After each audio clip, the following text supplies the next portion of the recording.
soldiers, the disciples, and the women who followed Jesus, there was an additional view. That view occurred from heaven. It was God's view. He had seen his son lied about, beaten, and renounced by the very creation he had come to redeem. Now he stood by in silence as his son was nailed to a cross to satisfy man's desire for power and control. But he was not alone. I believe that Gabriel, the angel which announced his birth, stood to the left of God, ready to announce, with all the trumpets of heaven, God's intercession in this tragedy. On the other side was Michael, warrior angel, and commanded the legions of heaven, too many to be numbered, who would, at the order of God, mount a rescue operation the likes of which man had never seen. They both argued with God, I expect, begging for the order that would set their plans into motion. I believe that God heaved a great sigh. He had seen too much, witnessed too much, and turned to his two most valued servants and uttered these words, "You may do as you have asked me." And then he pointed a finger to the cross and added, "Only he must be the one to ask you." Then he turned his back to the scene on Golgotha, and I believe silently wept.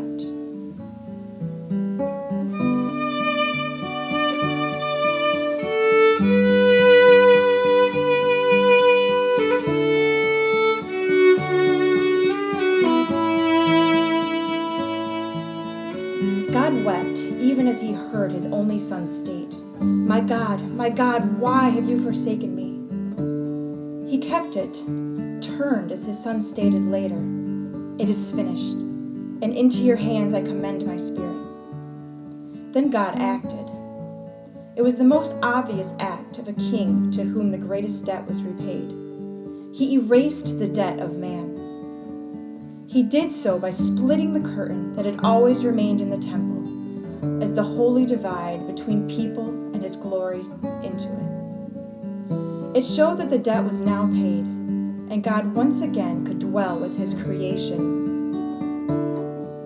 It is amazing to me that this day we reflect, as observers 2,000 years into the future, as to the events of that afternoon.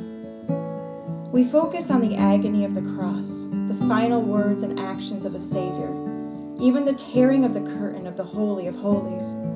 Yet, we do not seem to consider the great pain and agony of heaven, of a God who would endure seeing his Son crucified as a sinless sacrifice for the sins of humanity. Today, let us take a moment to reflect on the cross from God's point of view.